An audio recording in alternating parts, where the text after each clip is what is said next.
Hello everyone, Kevin the Switch Hippie here with another exciting episode of Rescued from the Bargain Bin here at Groovy Old Records. No rescues today, I'm just going to vent. I'm going to go over some of my pet peeves. As I go through these bins, right, and I look at these records, there's things that just annoy me so much, and I thought I'd share them with you just for a laugh, right? Just going to have some fun here. But, you know, as you know, when I was a kid, I owned a lot of records, me and my brothers. I have 4 brothers. We had a very large record collection. And, you know, we were taught to respect these. I mean, these were you paid for these things, right? You wanted to make sure they were always maintained and always good. But when you go through the bargain bins, you think people sometime maybe didn't do that, right? That's the premise of it, okay? That's what we're going to go for. So the first one is I'm going to show. So this is a Ramsey Lewis album. It's a really good album on Mercury. It's original first pressing, right? I mean, this is the original one, and it's the cover's beautiful, the album's beautiful. The only problem I have with this, I'm gonna take it out here, is that there's no dust jacket, right? You know, there's no bit of paper to separate the record from the cardboard, and my thing is like, well, what'd you do with it? I mean, did you use it for something else? No, you lost the damn thing. I think it's a valuable piece of equipment myself, because it protects, because the cardboard's a little rough on the surface of the record. So a little bit of paper, even those plastic ones are probably even better. But I don't like that. I don't know what happened to the guy who owned this record, why he would not include that into it. So the next one is, oh yes. So this is an old Homer and Jethro album. I've showed this to you before, but look at the cover. Just look at the cover. It's just all tore up. It's like bits missing, like the mice have been eating it, and it's got the masking tape over here. So, I mean, obviously it's fell apart at some point like that, and the guy tried to put it together. And, you know, maybe it was in a flood in a basement or something like that. I'm like, I never had a record where the cover looked like this. I mean, I don't know, what is it that they're doing that causes their records, and there's lots of these things. Maybe, like I said, it's probably just a storage issue, but I don't know. It gets me so mad. Like, why would you let the cover get like that? And album covers, right? If you want a whole different subject on album covers, they were kind of small works of art. I mean, that's what they were kind of, sold as, right? Works of art on these album covers. And as CDs came around, of course, they were too small to be considered cool works of art. But like a record was the perfect size. Anyways, here's another one. This is another irritant of mine. So this is William Burgess. She's a country singer from the '60s. Sings Misty Blue. I think that was her big hit. And I was like, oh, I'm going to check this out. So I actually get out the record, right? Let me get the record here. It does have a dust jacket, though, so it does have something in its favor. But it's the wrong record. This is the tender, loving country sound of William Burgess and Wilma Burgess. And my thing is like, well, where's the other one? Do I have to buy the other volume to get this record, right?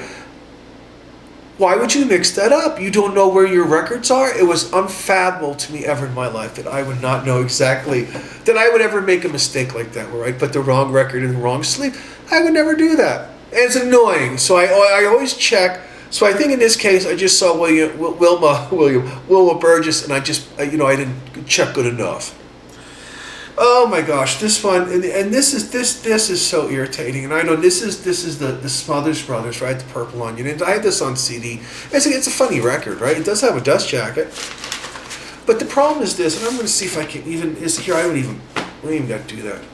I don't know if you guys can see this, but this thing is, this record, it is, I don't know if you can see it in the light or not, it is scratched beyond belief, but not just scratched from normal wear and tear, but somebody actually took a needle and drug it across record, and several times, because they're all over. See, look, there's one right there, you can see it right there.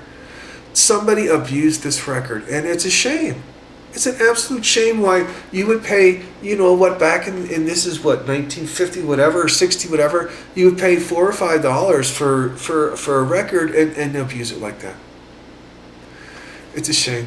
And then it's unplayable, so I don't even have to even hold it good, right? I mean, it's just unplayable. I'll see, maybe I might clean it again, see if I can get it, but I don't know. Oh, this is another one that pits. Look at this. Look at that. This is the retail, the thrift store people, right? They put the sticker on there. Now I'm going to try my best to get that sticker off. And how many hours am I spend on my time trying to get that dang sticker off? And then I'll probably wipe it with a damn cloth, and it'll still sound like crap. You know what I'm saying? It's because I don't think the thrift store people understand that, this is where the money is, right? This is the payload is the black part. You should have put the price tag on, at least on the label. How's that? But I don't know. I see it all the time. It's so annoying. This is another. See, this is a Webb Pierce album, right? Really cool. And this is like one earlier.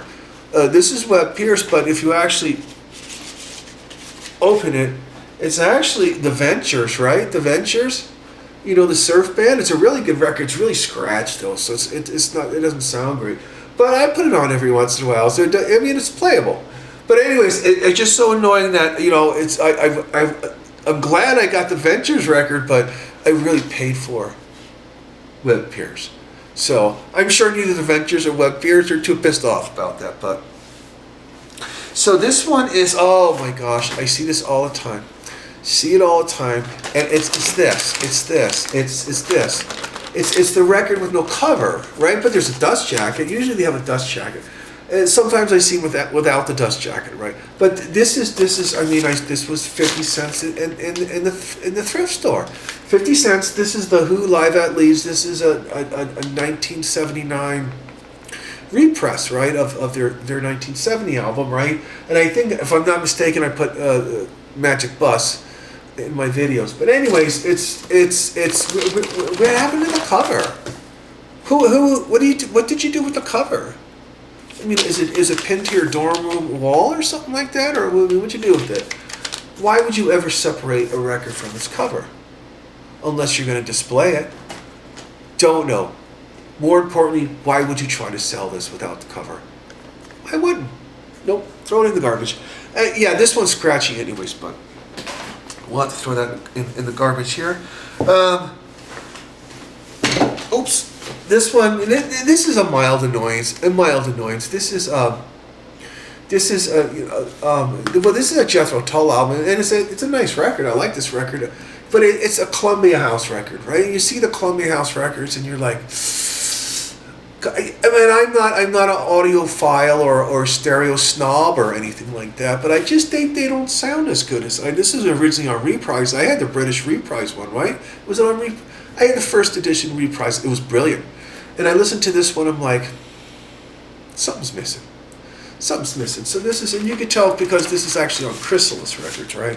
Chrysalis, can you see that? I'm going the wrong way with the camera. Chrysalis Records. So they didn't record with Chrysalis. They went with Reprise.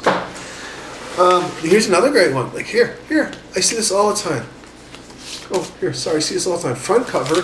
There's no back cover. This is like an art student project, right? The album's brilliant, Ramsey Lewis again. But I mean, why would you do this? Why would you do this to your record? To what purpose? Don't know. I see it all the time though. Now, here's the one that's probably my big annoyance of all time. Tell me if you think you agree. Is that, and this one's not too bad, but people write stuff on these album cover. People write stuff. Now, and this is a fella's name.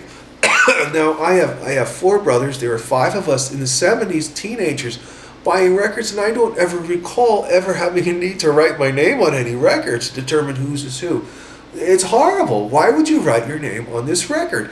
On any record. And sometimes it's not just a name. It could be anything. Sometimes they just write stuff, right?